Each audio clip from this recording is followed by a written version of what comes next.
when police refer to walk and talk, it's really the eyeball test. You know, how often when I'm in Washington Square do I actually see police walking up and down Washington Square or Chestnut Hill? Because the police will say, well, no, they have their routes and they're supposed to do this, but I don't ever see them. And I certainly don't see them in my neighborhood where I live.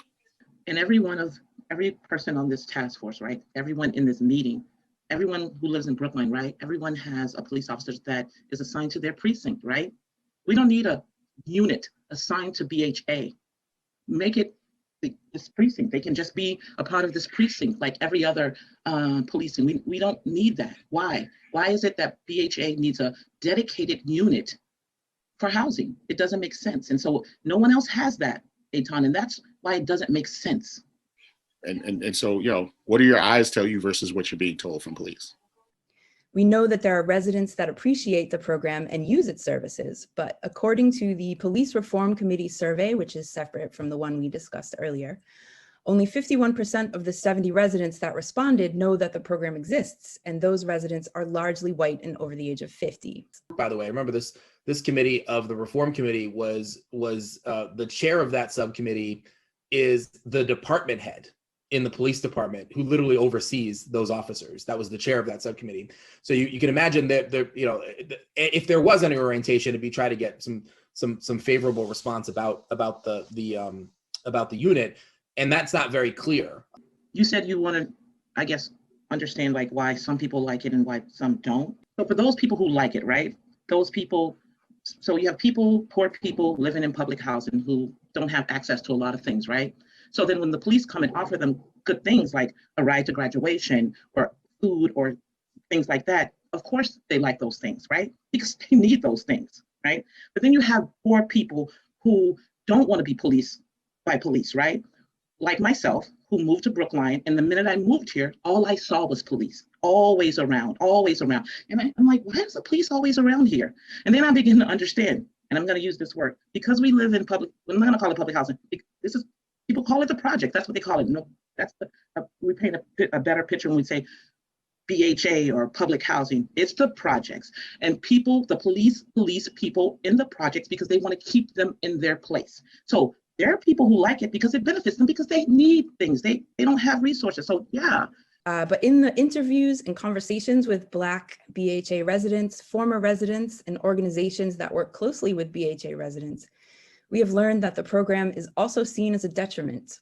When police are placed in one particular neighborhood out of many with the objective of being highly visible in order to invite information from residents about possible problems in the community, it's understandable that anxiety can develop. Some residents have reported feeling that their children are being surveilled and that they are being policed in their own homes. The relationships that I've noticed with the walk and talk officers, minus the senior citizens, I'm talking specifically people of color, were negative. I can go into offline with you and describe personally what happened to me in regards to the walk and talk program.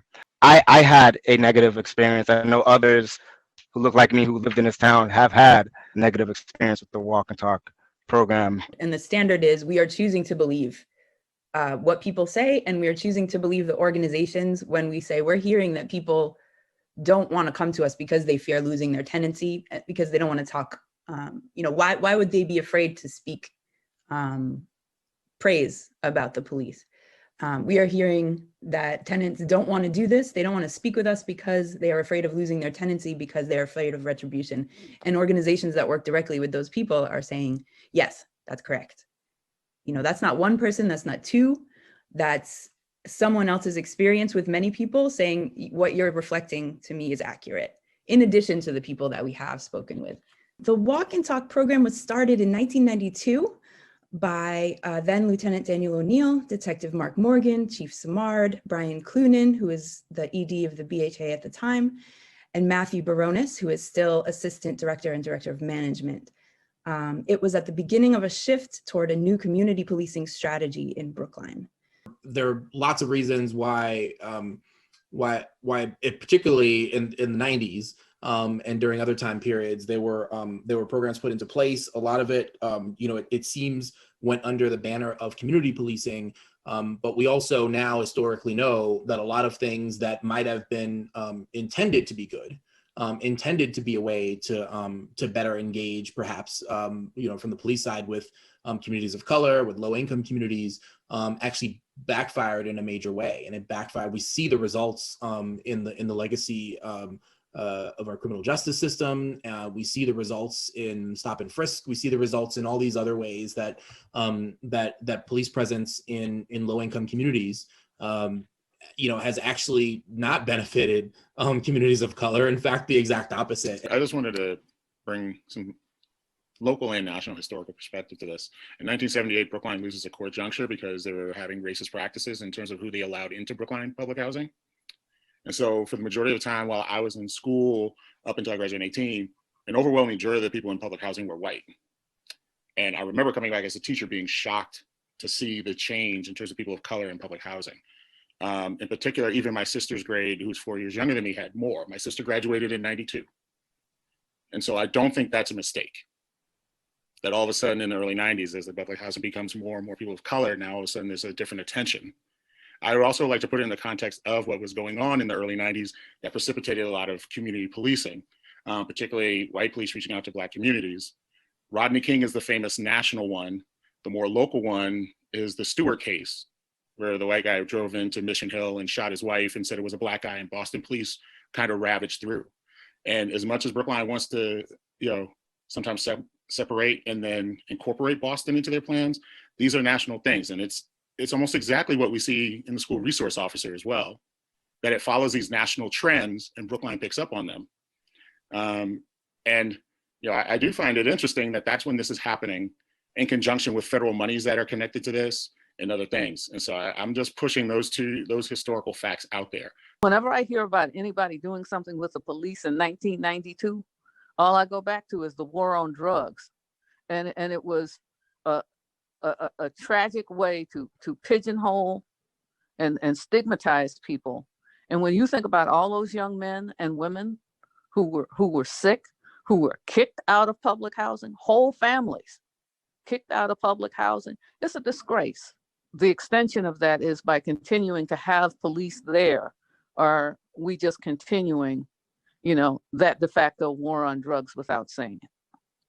The subcommittee struggled to piece together the whole picture of the program's origins, objectives, and measurable benefits because there are no contracts, no MOUs, no assessments, or written shared objectives between the BHA and the Brookline Police Department anywhere. Conversation with Michael Alperin. I had a phone conversation with him. Remind us who Michael is. Sorry. Michael Alperin is the executive director of the Brookline Housing Authority. I talked to him about the details, because we know that there's $15,000 that goes from the BHA to the Brookline Police Department. So on the $15,000, in our interview with the 3 walk and talk officers, it was noted by myself that the $15,000 was referred to as a grant. It is not a grant. According to Mr. Alperin, this money may have been a grant sometime in the history of the 30 years of the program, but it is not a grant now. Right now, the check is cut directly from the Brookline Housing Authority's operating budget and sent directly to the Brookline Police Department's line item for this. That money, if that payment was stopped, it could be spent on other housing needs. I have been told that it's been made clear to Mr. Alperin that it's an important gesture for the Brookline Housing Authority to make to the Brookline Police Department for the services that they provide, which is really interesting. Despite our many strategies, the subcommittee struggled to find residents willing to speak with us or attend our public meetings. They expressed fear of losing their tenancy for speaking to us about the police. So our solution was, as Malcolm mentioned before, was to go small, to reach out to individual residents, to have anonymous one-on-one conversations and transcribe the information without any identifying details. This extreme hesitancy to speak freely about their perspectives on the police is itself evidence of the problematic nature of the walk and talk program. So we're hearing, things about, just worry about losing their home, about being evicted for one thing or another if someone in their family runs into trouble, if their kid gets arrested or, you know, what have you. There's this enormous anxiety on the daily with police and other things working around them. So the idea that police officers in this position are there to serve the residents needs to take that into account. What we did get was a look into BHA, one particular BHA resident experience, which is really important. Something that I heard was, well, from this particular person, was more their concern on the side of Brookline Housing Authority and perceived rules and regulations that they may or may not have. If policing practices either create the perception of housing insecurity, and this was a reflection that someone had sent back to me. If policing practices either specifically create the perception of housing insecurity, then that's an issue. They're concerned that police might be reporting any incidents that happen at BHA to BHA, resulting in the possibility of loss of tenancy. Technically, those are not rules that are on the books, but if that is happening in one way or another, and that's being perceived by residents, then that is a problem. As a BHA resident, I wanted to validate that person, but I knew that was not the platform for that. And a lot of stuff that she said is true. And this is, so, you know, whoever was there heard me speak about this sort of toward the end, about the fear and mistrust that so many people have, you know, the fear of losing their housing for speaking out about issues, and you know, in some cases that might be perceived, you know, threats. In other cases, people have real stories, like we heard recently, about folks who at least, you know, feel like they've lost their housing. Part of what we heard, I think, in the walk and talk discussion was that there's a web of policies together. People felt fearful of ultimately housing insecurity. And so when we got together to talk about walk and talk, the conversation quickly shifted to, I feel like if I say something or if I seek services, that this is going to put my housing status in jeopardy. Due to the long history of violence and oppression of Black, brown, and poor people by police, it's been long reported that police officers can trigger anxiety in those populations and an impulse to avoid interaction with officers or act in a way that won't draw attention. We had an interview with Officer Stevenson, Pilgrim, and Officer Lawler. I just wanted to chime in a little bit about that meeting, and I felt so uncomfortable. You could tell that the officers were on defense from the beginning, and I felt right away my voice being silenced, and just I wasn't even going to say anything. And if you see the video, I didn't say anything until the last 6 minutes of the meeting. And then I as someone, you know, who lives in housing and who's not had to, but chose to use walk and talk officers, I felt, I can't tell you, it was as if, you know, these officers were looking at me saying, you know, you've used us before, so why are you here? It was as if the perspective of these officers, thinking I don't think they get it. They don't get that. I don't care when this program was established, and people aren't talking about why it was and what it looks like and what it feels like for people like myself. And I even felt that in the room that day.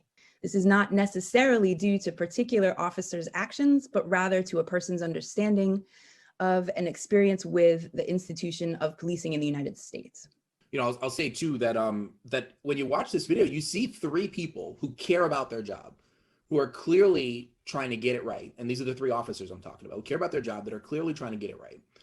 That it appear are there for the right reasons, right? As far as I'm watching there. And so it's not about individual officers and how, again, good or bad or anything like that. It's about making sure we have the right systems in place to meet the needs of our community. And so when considering how to weigh this information we have received from residents about their experiences with the program, we can't use a majority wins measurement. The individuals that are expressing discomfort in their home with the program and fear of speaking out about it may be in the minority, but their experiences are not less important than those that feel comfortable expressing their satisfaction with the program. While we estimate that their numbers are smaller than those in favor of the program, almost every person we spoke with that disliked the program was Black. We need to pay particular attention when the people who feel uncomfortable or unsafe are Black and Brown residents whose population make up a small minority in Brookline. When those voices are drowned out, we uphold racist systems. The Walk and Talk program is a part of a public safety strategy. Therefore, if some of the community feels unsafe because of the program itself, then the strategy is not providing public safety. This is a public safety strategy. And when we hear from any part of a community that is receiving this public safety strategy that feels unsafe and uncomfortable because of the strategy itself, then that is not a public safety strategy. And when we hear responses from Black and Brown voices, responses that are coming specifically from them and not from white voices, we need to pay attention to those voices, because Brookline has an enormous majority of white people and a very small minority of people of color. So when things come from people that are Black or Brown, they're always going to be in the minority. So when you hear something, they need to be lifted up out of that majority wins measurement. And what we are hearing is that there is an enormous fear, a reticence to speak out, and that is very, very telling about the problematic nature of the Walk and Talk program. Therefore, it's not a good public safety strategy. So in closing, our findings are based not on whether or not an individual officer is liked or disliked, but rather we are examining the system and the environment the Walk and Talk program creates. The central question to our work is, are police officers the best or even the most logical professionals suited to providing social services and building personal relationships in a multiracial housing authority? And our answer is no. The concept of providing social services through the police department is really what we're questioning here, or not questioning, we're saying that's not what we should be doing. And the whole thrust of the report is to provide services that currently are being provided through the police department because the services are needed and nobody else has been doing them. But to provide them through an agency that is not the police, doesn't carry with it the aura of law enforcement. That carries over to the school resource officers. It's the response to mental health emergencies. And it's the same thing with the Walk and Talk officers. It's a matter of, we've shoehorned the police, or the police have been shoehorned into doing things that they really weren't designed to do. And with the best will in the world, it's very difficult for them to shed the image that they are the police. If a proposal came my way to use, we had 3 FTEs, three positions, and someone said, hey, I think we should use them to have 3 police officers patrolling and engaging and building relationships within public housing, I would say no. I would say, I think if we've got 3 FTEs, I think I can find a better way to use those FTEs than that. Absolutely, to meet the needs of the people that would be patrolled by this. I think there's a better way to use those 3 FTEs. I think there's a better way to use that part of our budget in a way that more deeply, meaningfully, and durably addresses the issues that our residents are facing. I think that's the larger conversation that we need to be having, I think, with the select board and the community, not about individual pieces there. The final recommendation comes out of the work that the subcommittee did looking at the Walk and Talk program. It was not a preconceived notion. It may have been something that some of the members of the subcommittee thought, well, this is something we really need to look at, and indeed that's why we did look at. But it was very carefully looked at. The purpose of the survey was to help with that. Whatever conclusions the sub, I find myself in a very unusual position here, John. I'm probably the most politically conservative member of this group, and I was convinced by that information, by what we pulled together, that this is a program that has run its course. It's no longer working. I think, I don't know if you heard the comment that was made at the public hearing that we had the other night, on Wednesday night, from Jeff Benson, but his comment was that something that was initially well-intentioned had become a barrier. That's our conclusion, and it's not a conclusion that we came to originally. That is, we didn't arrive with that conclusion. We came to that conclusion after doing the work. Police officers doing this work is a conflict of interest. So we offer the following recommendations. In the short term, develop an effective, comprehensive, and easily accessible website that provides access to currently available social services and other resources, and centralizes the advocacy and visioning work toward a new community-driven public safety system. And 2, center the people most affected by public safety challenges in this process to develop an improved system of public safety. Continue the community engagement work that we have begun, which is outlined in the Community Engagement and Visioning Subcommittee report. Our work does not end here. This is only the beginning. Our conversations now need to shift from the subject of the Walk and Talk program to better understanding the challenges residents are experiencing, the opportunities already present, and the stakeholders that need to be centered in the conversation in order to envision new solutions and systems together. And 3rd, we recommend that the Walk and Talk program either be disbanded and replaced with a new system now, or slowly phased out as other services and supports are developed alongside the Walk and Talk program. Using the community input gathered in the conversations previously described, we develop a new way forward to improve our system of public safety for all residents. So I think that's where we're landing, is services and supports for community-based services and supports for folks, being able to give a kid home, a ride home late at night, to being able to help seniors worried about having their computer hacked, to everything else that Walk and Talk is providing right now can potentially be better provided by non-police officers in a way that would serve the needs of everybody in the community.